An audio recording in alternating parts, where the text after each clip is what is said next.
Hey y'all, we're back. It's Mojo Motion Podcast. I'm Kayb. I'm Shelby. And y'all, we are so glad to be back in session with y'all. It has been too long. Yes, y'all. So much to catch you guys up on. I'm so excited to be here with you talking. Nah, me too. Honestly, we haven't filmed in like 2 months? Yeah, it's been a while. We had to take a little debriefing moment. Yeah, grandma passed away. Yeah. Grandma passed. Because I remember the last episode I was telling them she was sick. And yeah, we didn't even update y'all. She passed, and so we've been dealing with that. It's been a lot going on. Yeah. But we're back, we're here. Yeah, we out here. We out here in the city with it. Trying to thrive. But we're glad to be back because there's so much to catch you guys up on and so much, that we have to share. Yeah, so. I mean, what's been going on with you, though? I feel like I recently just went to therapy, and I'm kind of immersing myself into that process and trying to self-develop, and also reading self-help books. Not that there's anything wrong, but I just want to always make sure I'm growing as a person. Of course. You have to. So that's kind of where I'm at right now. What about you? I mean, obviously on that type of vibe, I'm always big on self-development and personal development, but I remember last episode, we were talking about how we're dating? So I actually have a boo, like an actual boo that's not like a raggedy boo. Yeah, not even raggedy, but he's actually potential. Yeah, it's something serious. It's something serious. Yeah. So that's what's been going on. We've been getting to know each other. It's been, over a month now? Yeah. We've been on 4 or 5 dates so far. So what makes him different than the other people you've dated? I'd say his effort, his consistency. And his patience. Yeah. Because I'm a lot to deal with. You are. So his patience, his effort, his consistency. Yeah, I've noticed that in your energy, towards him. No one has really stuck around. And I feel like he has stuck around and really tried to put in the effort and the work. And even when I try to push him away, just be it don't happen. It don't work. I think he already got the K voodoo. I don't think he's going nowhere. I can tell. The K voodoo? Yeah, because when I hear him talking, I'm like, oh, okay, he got caught. Oh Lord. So he got. Nah, he definitely did. That's my baby. Can't lie. But you know what? I've actually, remember we were talking about love and trauma bonds and things like that? So I really want to get into that with you because I feel like people don't really know how to differentiate love from a trauma bond, genuine love from a trauma bond. Yeah. So what is the difference between genuine love and a trauma bond? What do you think? I feel like trauma bonds, it's more of an attachment style. Yeah. Rather than actually love. And it's convenient for the person. Right. So it's hard unhealthy. It is, and it's hard to differentiate at first, but I feel like once you start getting in the relationship later on, you kind of start feeling, oh, okay, we're just comfortable. Yeah. And this is something that feels natural, but at the same time, it's unhealthy. I feel like trauma bonds don't tend to progress either. Yeah. Later on, I feel like at first you can't tell. It feels like it's progressing. It'll feel like love or lust. Yeah. It'll feel like lust and love. It'll feel amazing. Right. It'll feel amazing at first, and then it'll start to deteriorate over time. Yeah. It won't progress. But you won't know when you'll know when it deteriorates, but it could be a year, it could be 2 years. Yeah. It could be that's the thing. You don't know when it's about to pop off in that way. But I do feel like trauma bonds, in a sense, it's more of you can feel when you're unhealthily attached to a person, though. 100%. With trauma bonds. I agree. It's one of those things where you kind of have to really discern the situation and follow your intuition because you really don't know these days. Girl, when I tell you, I be talking to God every morning. I be like, God, if this is the right person, let me know. If it's the wrong person, give me a sign. Literally. And I'd say this shit every day. You do. And I feel like that's allowed you to remove people out of your life and also bring good people into your life. 100%. And good people that actually want to stay and be a part of your life. Yeah. So that's where we're at. Yeah, that's definitely where we're at. What are some common red flags that indicate a relationship might be based on a trauma bond? Ooh, I feel like if you guys are with each other 24/7 and cannot survive without each other, I'm talking you guys are on the phone 24/7. You guys are no, not okay. No, because listen, and when I say 24/7, I'm talking about you're at work, you're on the phone. I'm talking about you go to sleep, you're on the phone. No, don't do that. No, that's not. No, Look, I'm let just me playing, explain the death though. And I'm talking like you hang up, you feel like you're missing something. Yeah. You feel like your heart is wrenching. You feel like something's going on. That's an indication of a trauma. No, but I do agree. Like, though. you get what I'm saying? Not to play around, yeah. Yeah, you play around too much. It's just funny the stuff you're saying, but I agree with you. If you're on the phone too much, an unhealthy attachment style, however it go, whether it's the phone, whether it's just like being together, like if you guys cannot be apart for more than a couple days or a day, exactly, it's a little unhealthy. Exactly. And trauma bonds may not start off at trauma bonds at first. That's what I say. You don't know at first, but it can grow into that. That's true. That's what I'm saying. It may not start as that. Maybe that wasn't the intention. Right. But it can grow into it. It can grow into it by the way that you guys both direct the situation. Right. And I feel like we've done so much growth in our past that like at least now we're having this conversation so that when it ever does get to that point, we can identify it and try to fix it, or two, be like, we can't fix it, so we kind of have to move apart. I agree. So, I love your sunglasses, by the way, babe. Aren't they cute? Where are they from? They're from Desi, babe. Ooh, you gotta order me some. You actually like them for real? Nah, I like them. They match up. They baby suit, right? It's real cute. It's real cute. Are these waterproof? I don't know. Yeah. Let me chill. So can trauma bonds sometimes feel like love? Like, how can you distinguish between the two? Honestly, yes. I feel like it does feel like love, and I feel like someone tried to create a trauma bond with me. His mom died, and I felt like most of the conversations we were having was about how his mom died, but it was so early on to where we couldn't create a connection. And then... So you feel like he was trying to use you as like an attachment? Like that attachment role in his life? Maybe. Used is a strong word, but I can just say every conversation that we had when we first met to when we stopped talking was just about that. And I felt so bad because I didn't know how to comfort him, because we were not at that point yet to where I could really console him, you know, because like there was no connection there. So let's just say that it would have been a trauma bond if you would have allowed it to be. Went into the situation with 100%. him. He was such a good person, because he wasn't healed. And that's also another thing. Trying to talk to a female, and it's like... Exactly. And I feel like we were going to get to that later, but trauma bonds can only happen when the parties are not healed. Yes. If one party isn't healed, it can turn into one, or 1000%. Both parties aren't healed. I agree. And it's scary because I feel like... Do you feel like a person never really knows when they're fully healed until they're immersed into a situation? I feel like you can think you're healed, and then you get into a situation and you're like, wait. Most definitely. I'm not healed. And it's crazy that you say that, because I go into this situation with him and I'm like, I've been in therapy as well. So I've been working on myself from 2 years ago to now. I started with my new therapist. And I feel like I'm 80% healed. Okay. I feel like that's where I'm at. But that other 20%, girl, it be trying to break me and that man apart. I already know. And that's why I'm really proud of you, because I can tell that you really are putting in the work to like make that situation work, despite like any obstacles you guys may have gone through or have. And so that's really commendable, because it's going to show, you know, your effort to want to be in the relationship. Because you've already expressed to me that he has characteristics that you want in a man. So, you know, 100%. Just allowing that to go further. And I feel like a lot of women, we do let those unhealthy things that we weren't healed from, or that part that we haven't healed from ourselves, really, like it self-sabotages the relationship. It does. Or the situation. Like, it's crazy because I haven't been in like a relationship recently, but even just like talking to someone for a couple of minutes that wants to like pursue something with me, I just feel my like... You feel yourself just pulling out of it. Yeah, because I'm like, is this worth it? But I can't think like that, you know? You know what's crazy? At first, I was so hell-bent on like, oh yeah, this not gonna last. Yeah. I was so like, It's lasted so far, y'all. No, it has. It has, but...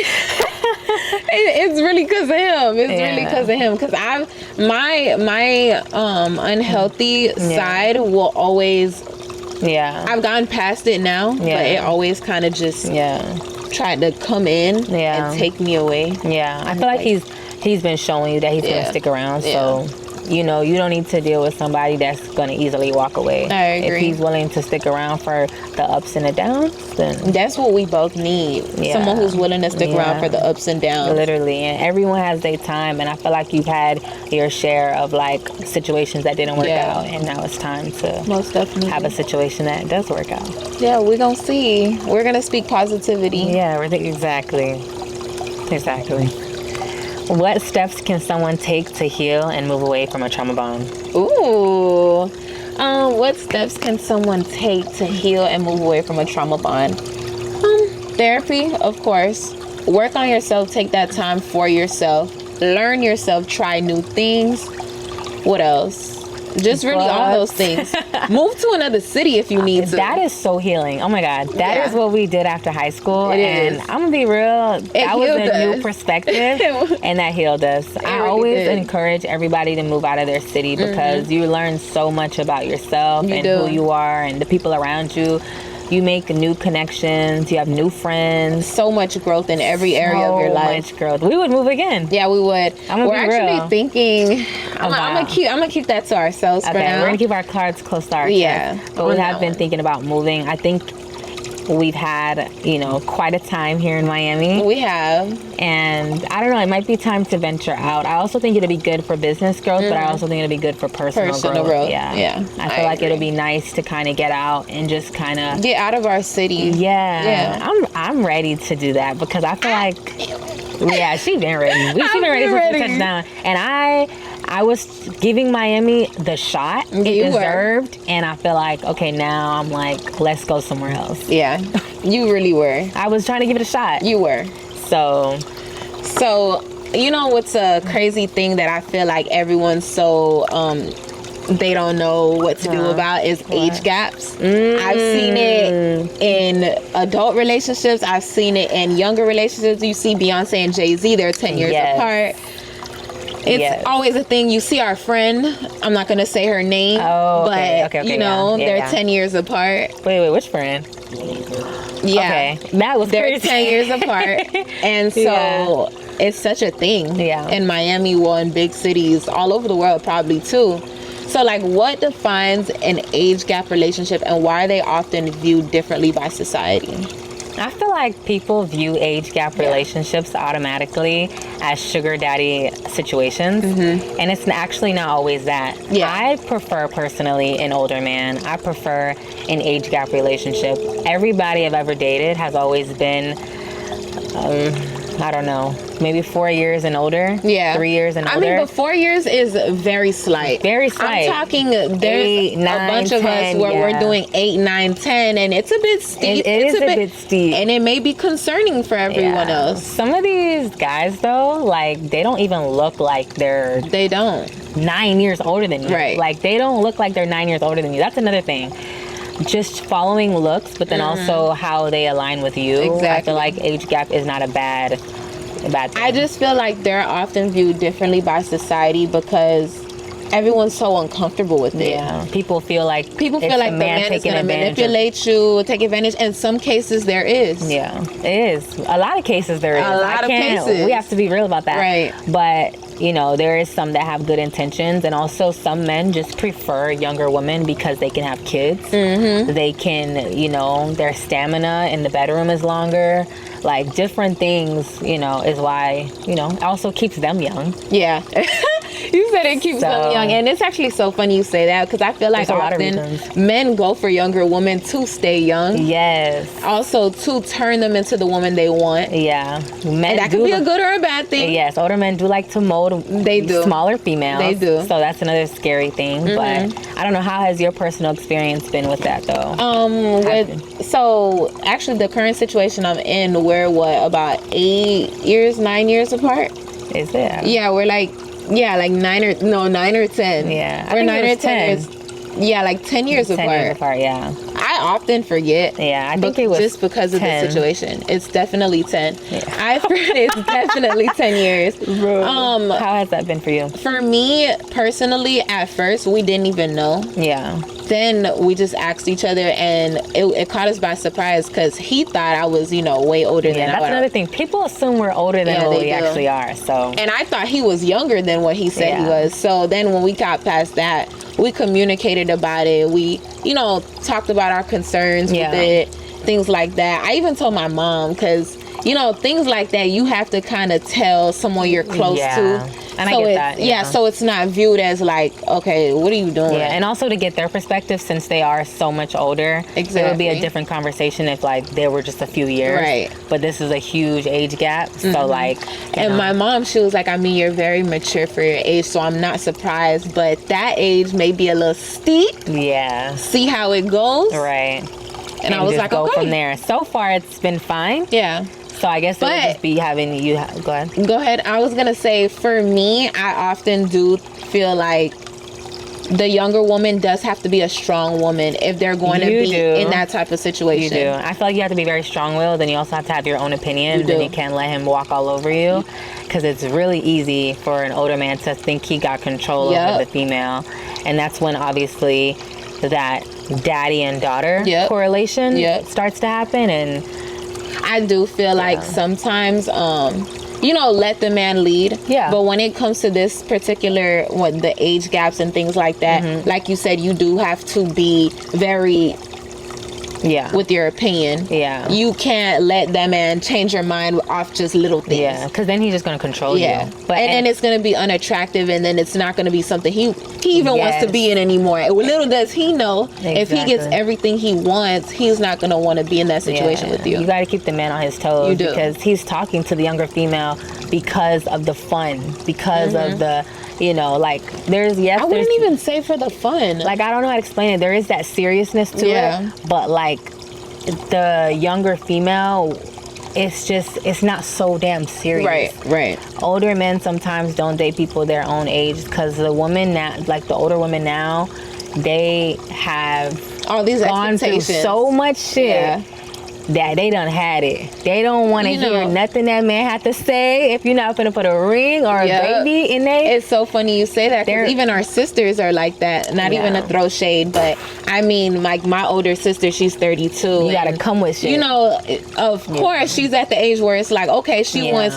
those things, and of course it's going to be projected onto the man that she's talking to. Yes, I kind of feel like, just from viewing other situations and also my own situations, I feel like an older man dating a younger woman, it gives the older man more time. And I really just have to be honest and say that. It gives the man more time. He's not all the way probably together. In some certain cases, I'm not saying every case. Yeah. In certain cases, the man may not be completely where he's at. And if he dates someone his age, the woman sometimes is like... You know what I can say? There is a difference between the men that look for those younger women, and there's a difference between the men that just come across those younger women. Yeah, it happens on accident. Yeah. Right. And it ends up working out. Right. Yeah. Exactly. I just wanted to say that because there are men that really prey on those young women. If it happens naturally, and those are those type of things you have to look at. Is it a pattern with that man? Because if it is, baby, why are you in that situation? Because obviously you see what's going on. 100%. See, like in my situation, in my case, I'm the first younger woman. Not saying that's good or bad for me, but just more it's so something new for the both of y'all. Fresh. This is new for the both of us. Well, it's new for him. Oh yeah, it ain't new for you. It's not new for me. He's the oldest, though. I can say that. Yeah. He's the oldest. Yeah. That's hilarious. Is the age gap more of an issue for the couple or for those around them? You know what? This is a really good question. I do feel when the couple gets past it, if and when, give or take, it's more of an issue for everyone else around them. Yeah. It's most definitely. Because I feel like once you guys have gone over that obstacle, it is the judgment around you guys. Right. But the thing is, this man, or I won't say this man, certain men don't look like they're that old. Right. They don't. Like, they look like they're the girl's age. So you guys don't really have any questions asked. Right. You know. As of now, we don't. Oh, you're saying when he gets older? I mean, no, I'm just saying with the stage we're at right now. Of course not. But no one's gonna be on the street. Oh, no, I don't think so either. I don't look like such a young ass girl. Yeah, like I don't think you guys are really gonna have those problems except for the internal, like his family, your family type of thing. That's like, and even then, I feel like on both ends, it'll be fine. It'll be accepting because both ends already kind of know what's going on. So I feel like there won't really be any judgment. It'd be these other wild looking couples where the man be like 60 years old and the girl be like 20 and he got grades. So have you had a situation like that though? So yeah, I like to date older men. So a lot of the older men that I've dated have been like 28 and up. Like it's been like I was gonna say the ages. It's been like 8 or 9 or 10 year age gaps for sure. And for me, I always like those type of relationships because I feel like I can grow so much with someone who's older than me. Right. I always see the ambition and the drive, and that motivates me. And I like that. A lot of people my age, they lack that. And I feel so mentally matured than them. And I love how you highlighted that because people often think that young women are with those older men for the money, for this, for that, when often it's because we just want to be ahead of our time. We just want to be, we're already ahead of our time. Like me and you are already ahead of our generation, our age. We're often viewed as very mature for our age. So why would we talk to someone our age? Who wouldn't want to learn from a millennial? Yeah. Why would I want to learn from a child? Why are we learning from Gen Z? Like, why are we learning from y'all? I want to learn from a grown, hunky man. She said hunky. Y'all know she be around the white people. But yeah, like, I don't know. That's always what I've been into. I feel like you really have never really been into, like, you don't prey on older guys at all. No, I don't. Like, other than the last and then this one, that's it. But I will say, me and you both don't prey on the older guys. They you kind of do. No, they kind of just... They come to us. They do, but like, it's kind of always been a thing for you. Yes or no? See, I feel like prey is the wrong word. Okay, prey is the wrong word, but say that it's always been a thing for but I've always liked older guys. Let's just be honest here, guys. Yeah, after high school, it just took off. I was just like, I like older guys. I feel like the conversations are so nice. Yeah, I feel like I'm talking to an equal. Yeah, there's nothing wrong with that. Just make sure that you remain an equal. Of course. Of course. Because I don't want a daddy. I already have one. So what attracts people to partners significantly older or younger than themselves? I feel like we basically answered that. For us, it's just more the part of mentally being challenged. Yeah. And growing and feeling like, that the man just understands your placement in life and we can both help each other excel. Yeah, I agree. I also feel like when you date an older man, it just like, I don't know, at the risk, like the energy, like also too, they take initiative. And I feel like a lot of the situations that happen or whatever, it just feels like, I don't know. I think it's the energy for me. It's the energy for you? Yeah. I'm not gonna lie, those millennial men, they do have that energy. Yeah, whereas the younger ones, it's like, yeah, I think the younger ones are so stuck on what the rappers be on. Yes. You know how on social media, how the rappers are like, oh, you don't got to do too much, this, that. That's what the Gen Z generation is stuck on. And the millennial generation is more like, okay, we're going to pursue. We're going to have effort. We're going to have consistency. And that's all the things that old school love is possibly still going to be able to happen if you date someone 10 years older. 10 years older, child. So it's kind of a benefit. Yeah, just a little. Why is there still a stigma around going to therapy, and how can we break it? I just shifted things, y'all, to therapy.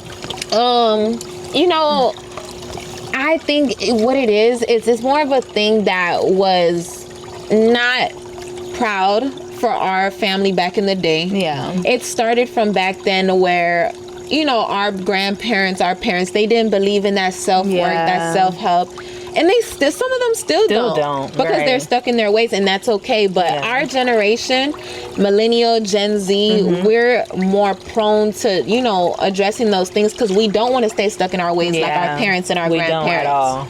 So I feel like the stigma came from them. It did, because a lot of black people don't believe in, I'm not going to say black people, but I feel like a lot of the population nowadays, they do, but before, didn't believe about therapy. They just felt like you had a problem. Right. Whenever someone thinks about therapy, they think problem. They think issue. They think problematic. Yeah, they think like you're psycho. Going on. Yeah, and it's like, when we got to the point where therapy was about actually growing and developing as a person and being something that you can do to prevent or to just work on those things that you may have not talked about too. Yes, like I love the fact that we've gotten out of the light of us comparing therapy or saying therapy is a disability, an issue, a problem.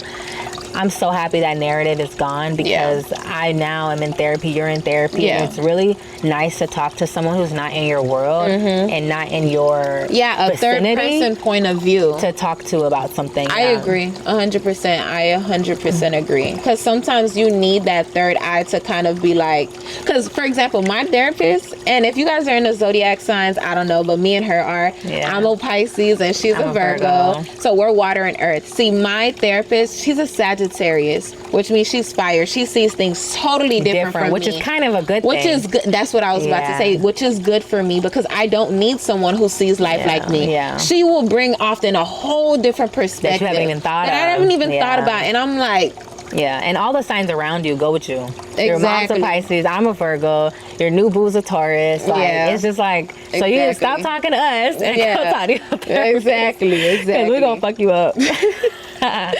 So, like, what inspired you to start therapy or consider it as a tool for self-growth? I feel like I got to a point where I felt like I'm so self-taught that I wanted to learn something outside of my head and outside of what was around me. And I felt like, what better way than a third person to kind of give me a new perspective on life. Yeah, a new perspective. Because I feel like I, get to a point where I feel like I'm all the way good, and it's like, nah, I have to also talk to someone else because I probably am missing something from the picture. I feel the same way. I think that there's these, mood swings that I have that come up out of nowhere that stem from something. Right. And I'll get to a point where I feel like I've, grown and fixed it. Right. And then something happens and I realize it's still there. Right. So I feel like for me, it was just more of like, okay, I need to continue working on this. Yeah. So that's more so why. And then grandma passing, it just kind of triggered a lot of emotions. And without even knowing, without even realizing, it trickled down and affected me and the family and everything. So everything just happened so fast. Do you see how after that something good happened? Yeah. Look how life works. Like, God is good. As soon as I lost my grandma, God knew I was going to need someone to hold me still. Yeah. And so that's where I'm at with him. Yeah. Yeah. That's cute. Let's see. Do you think everyone can benefit from therapy?